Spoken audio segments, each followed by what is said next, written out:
Hello and welcome to this Sound on Sound podcast, during which Hugh and I will be discussing our personal favourites from the gear of the year. Hugh, I'll let you kick off first because I know that you've got something shiny and expensive to tell us about. What's your favourite? It is shiny. It's not that expensive, actually. In fact, for me, it's decidedly inexpensive. Probably the most inspiring piece of gear I've used this year has been the Cranborne Audio Brick Lane compressor. And it's available as a 500 series module, single unit width. I think it's going to come out in a rack mounting form soon. I'd be very surprised if they don't do that. But it's unusual. It's a compressor, sure. It's a pulse width mod compressor, and they're quite unusual. Analog, entirely analog. First invented around about the 50s, early 60s, when transistors made it feasible to do.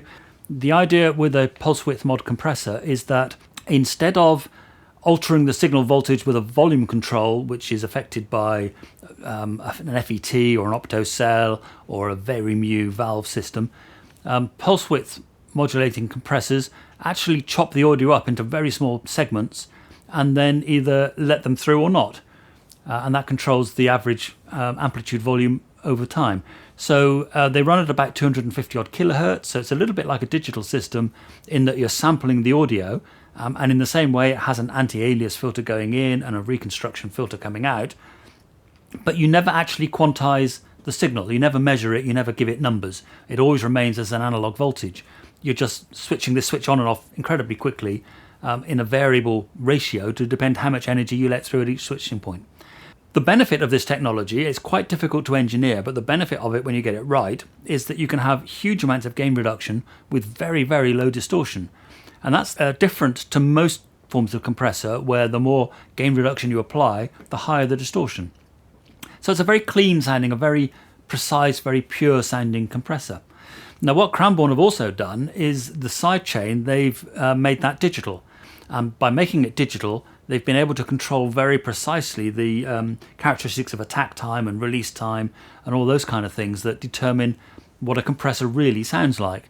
And because of that, they've got a selection switch on the front that gives 7 different operating modes, and they effectively emulate the characteristics of an FET compressor, an opto compressor, a RME compressor, a VCA compressor, kind of anything you can imagine. They can emulate it incredibly accurately, but still give the user lots of very fine control, not only to adjust things like attack time and release time and ratio and all that, but also the amount of distortion and how that varies with signal level. So effectively this one unit emulates half a dozen or more normal outboard compressors. And it's phenomenal. It has such a variety of tonality to it. It's so musical, it's so adjustable. I was completely bowled over by the thing, and it only costs about £600, which I think is amazing. Of course, now you're pining for a rack mount version. I am pining for a rack mount version. I think it doesn't have a ratio control on the front panel. You have to do a little bit of kind of mode diving to get into the ratio control. And in most cases it doesn't matter, because as you adjust the various parameters, it sorts out an appropriate ratio. But there are times, I think, when you might want a separate control. And if you had a bigger front panel, you could have it there permanently. So there's a couple of things like that I think maybe a rack mount version would be slightly easier to use in some situations. But the module is fantastic. I was really sad to see them go back to Cranborne, actually. I really did like them. It was quite definitely the best product I've reviewed this year. What about you? What have you been playing with that's got into the Gear of the Year award? Well, as you know, I make music that is often described as music to soak lentils by, a kind of cinematic chill out, and for that you need a lot of reverby, dreamy, timey-wimey kind of effects. And SpaceBlender from Soundtoys popped up, first of all, as a free giveaway, which was wonderful, so I took that when it was free. Thank you very much, Soundtoys. After which it went on sale at the usual price.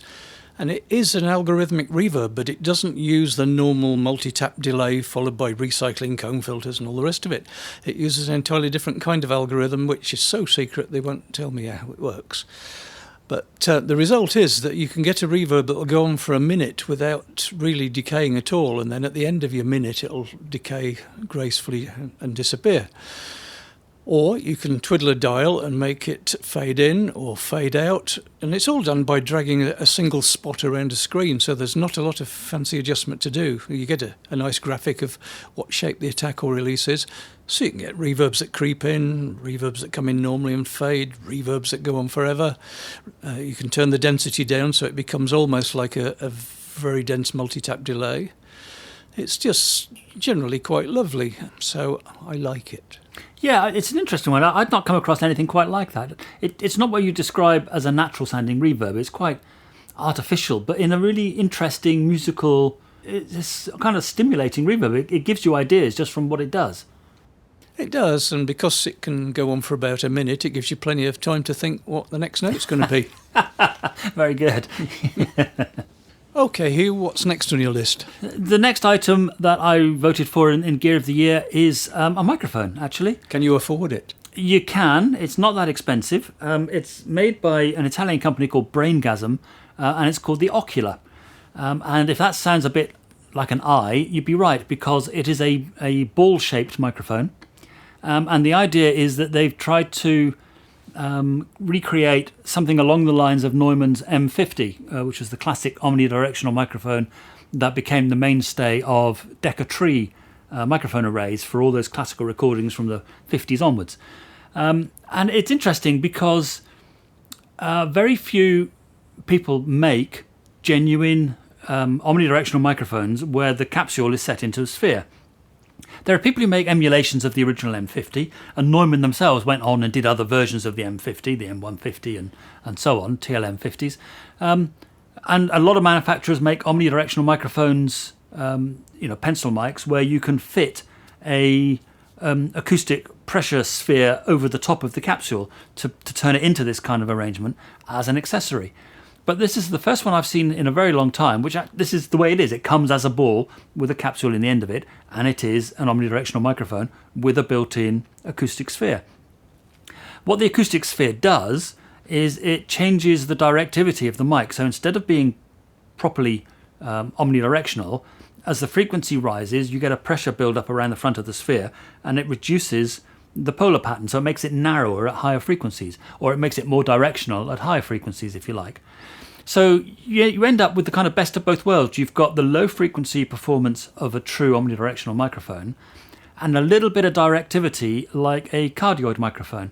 Now, when you start using them in stereo pairs, that means you can angle the microphones apart from each other, and you now get level difference between the two channels, as well as timing difference between the two channels.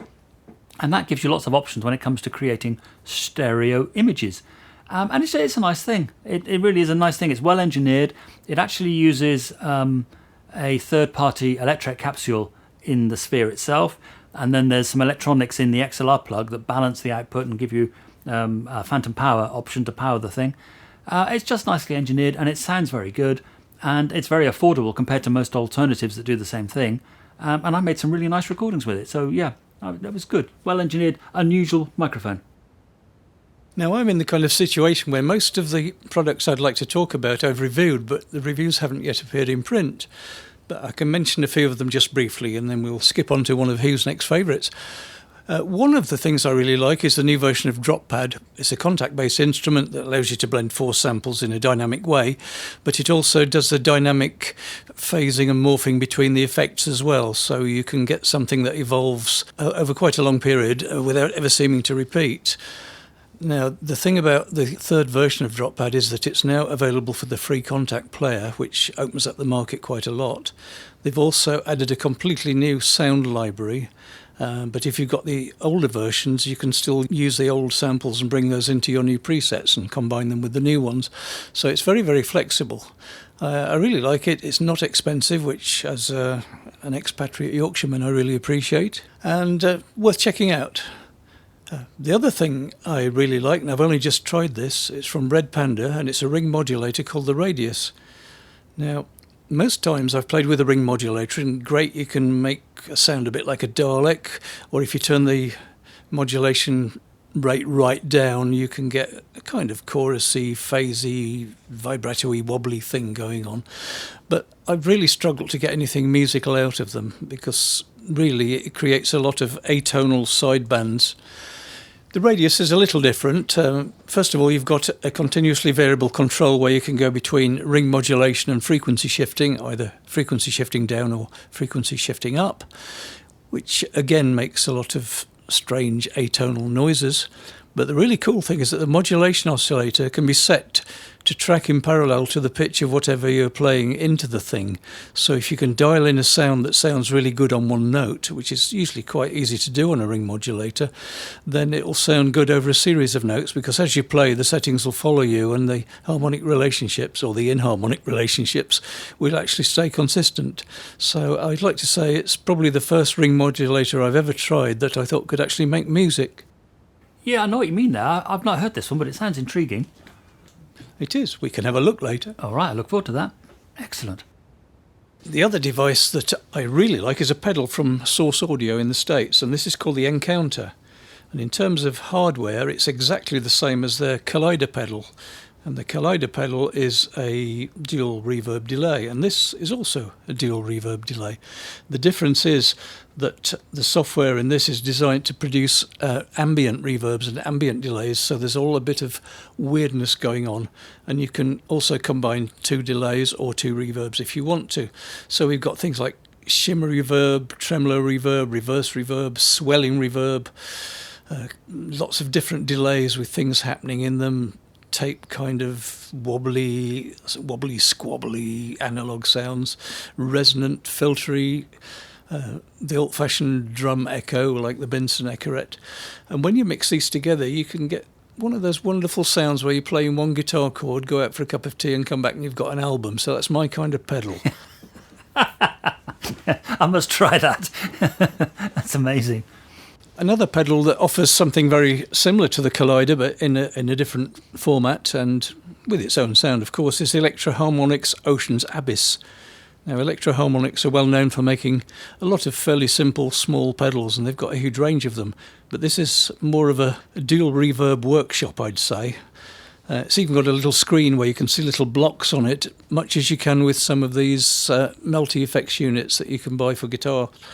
And you can combine multiple blocks here. You can combine reverbs, delays, modulations, distortions, and create some very complex effects. Again, good for ambient music, but also good for pretty much any style. It's not too difficult to use. And like the Encounter I've just spoken about, it has a software editor, but the software editor for this one isn't ready yet, whereas the one for the Encounter is already online and working, and I even designed a few presets for it and put them back up there because you can share sounds. So I'm looking forward to the editor for the Electro-Harmonix box, but in the meantime it's actually pretty intuitive to drive from the front panel, and it can create a lot of interesting noises. Again, so if I put this in series with the Collider, I can go out for 2 cups of coffee and come back and end up with 2 tracks for an album. But enough of my fascination with reverbs for the moment. What's next on your list, Hugh? I like products that extend the boundaries of technology. There's an awful lot of stuff around these days which is rehashing old technologies and putting other manufacturers' old stuff in new boxes and that kind of thing, and I find those very frustrating, really. I like where companies have really pushed the boundaries and gone new places, which is why I like the Brick Lane so much. It really has taken a technology that everybody else has ignored and really done something good with it. Now, there's a company called Sound Devices, and they may not be that well known to most SOS readers. They'll possibly know about their mixed pre-recorders, which they came out with a few years ago. Sound Devices are better known in the location film and TV world, really, where they make high-end recorders for that kind of market. And they've now broken into the radio mic market associated with film and TV. And that's quite a specialist market. I mean, a lot of people will use radio mics on stage and so on. And you might just have 1 or 2 or maybe a small number of radio mics on stage.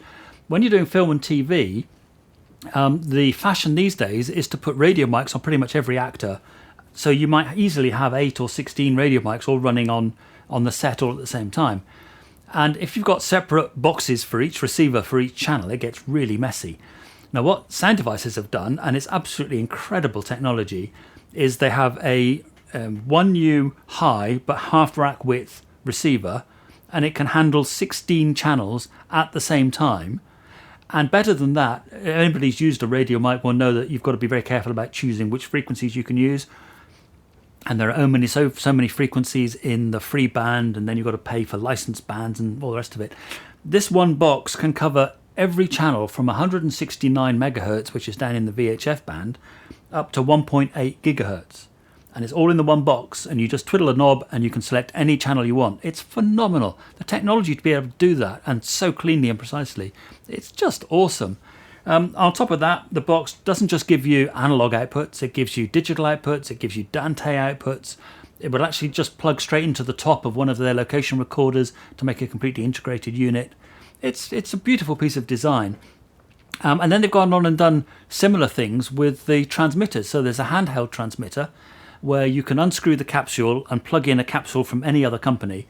And again, if you've tried doing this, there's the Shaw standard way of fitting a capsule, and there's the Sennheiser Neumann way of fitting a capsule, and the two are not compatible. But Sound Devices have come up with a really nice little collar where you unscrew the collar, put it in the other way up, screw it in again, and then you can take the other type of capsule. It's beautifully engineered. It's just somebody's really sat down and thought about what do people really want to do in the field and not mess about with, do it really quickly and easily, and you can just change the format. Different capsules weigh different amounts. You know, a dynamic capsule often weighs a lot more than a capacitor capsule, and that alters the balance of the handheld microphone, and that makes it a bit uncomfortable. So what they've done is they've put a weight in the tail where the aerial sits, and you can move this weight or take the weight out so that you can alter the balance of the capsule of the whole microphone. And it sounds like such a simple thing, but it really does make a real difference that the artists will appreciate. The pocket transmitters that people use with lavalier microphones, it will take inputs from unbalanced lavaliers, it will take inputs from balanced lavaliers, it'll take an XLR cable, it'll provide phantom power, you can even plug in an AES3 digital cable, and it'll take a digital signal. I mean, there's nothing else on the market that does anything like that. It's just so phenomenally flexible and capable. It's hugely expensive, I have to say. It's a serious bit of kit for people with serious budgets, but it's so fantastically engineered, and they've thought of everything in a way that it really is inspiring. So yeah, there's that. Very expensive, very exclusive, but a phenomenal bit of technology that I was really inspired by. And the last thing I have is RME brought out one of their very high-end two-channel interfaces, the ADI-2/4 Pro, which is an update on a model they brought out a few years ago. So it doesn't really add that much that's new, although having said that, it does add balanced headphone connectors. It has a mode where you can plug the output from a record pickup cartridge, a moving magnet cartridge, straight into the back, and it will do the RIAA equalization curve entirely digitally, so you can plug a turntable straight into the back of the thing and digitize it straight away, which is quite elegant and useful to some people. But again, it's just the engineering. They have made improvements in the A to D and the D to A conversion to such a degree that it now scores at the very top of my list of converters that I've measured at home on the audio design measurement system. And it's just impressive that companies continue to push boundaries. I mean, it's way beyond what anybody really needs. You know, the dynamic range is up in 123 dB mark. Nobody's going to hear that in any kind of real situation. But it's just nice that there are people out there engineering to that level of quality that I just really appreciate it and think they need the recognition. So there you go. That was my list. Okay, well, I'm going to talk about another plug-in here, but this time it's not a reverb. Phew. Although I have reviewed other reverbs earlier in the year. And I liked a lot of them. One day I'll put them all in series and see what they sound like. Now, this is a plug-in from Newfangled Audio, and it's called Articulate, and it's kind of like a transient designer, but works in a different way. It actually splits the sound into 4 components. So what you end up with is 4 sliders for controlling the attack, the decay, the sustain and the release separately, which means that you can kind of mix all these things in together. And I found that very, very powerful, both for things like taking excessive pick attack out of a guitar sound but without destroying the pick attack, or for treating drums. So it'll kind of do all the transient designer kind of jobs, but in a much more detailed way. And I was quite impressed, and it wasn't hugely expensive again, so one of those things that's really welcome in your toolbox. Have you got anything to say about how wonderful a thing like that might be, Hugh? No, I like the look of it. I've not used it, but I like the idea of being able to control, like an ADSR on a synth. It kind of makes sense. Yeah, it's actually splitting almost into 4 audio channels and allowing you to remix them. Yeah, it's an interesting idea. The other thing worthy of mention is the THU2 guitar modelling from Overloud. It's actually one of the few guitar modelling programs that seems to deliver the kind of punch and sort of visceral feel of a real guitar amplifier. Some of them kind of sound like caricatures and lack a little bit of weight, but I find there's a lot of scope with the THU2. It really kind of takes the initial THU and just runs with it, adds more models, more effects, and more precise modelling. So it's got some really good modelling of really expensive amplifiers that none of us could ever afford to actually buy, and which are probably too loud to be in the same room as anyway. So all in all, a good thing for your wallet and your ears. Well, the very last item on my list, well, it's not really on the list because it's arrived too late to go in this year's Gear of the Year selection, but it's come from Grace Design, and regular readers will know that I'm a bit of a fanboy for Grace Design. They can do no wrong in my eyes. They've come up with a new interface. And it's a modular thing whereby you can buy and plug in modules in the back to give you however many number of analog outputs you want, analog inputs. It has microphone preamps that you can plug into the back of the thing. And then it will output in terms of Dante or AES. They're working on a USB module as well. So it's a really versatile, it's a 2U rack mounting box, very configurable, very versatile, and inevitably hugely high quality. And it's waiting for me at home to go and plug in and start reviewing for a subsequent issue. So I'm sure that's going to be good. It'll be in my Gear of the Year next year, I'm quite sure. Well, I think that's about all we've got time for, Hugh, so I'm going to have to say goodbye for now, but do check out the other Sound on Sound podcasts on soundonsound.com. Goodbye from me, Paul White, and goodbye from Hugh. Thanks for listening. Bye. Thank you for listening, and be sure to check out the show notes page for this episode, where you'll find further information along with web links and details of all the other episodes. Oh, and just before you go, let me point you to the soundonsound.com/podcast website page, where you can explore what's playing on our other channels.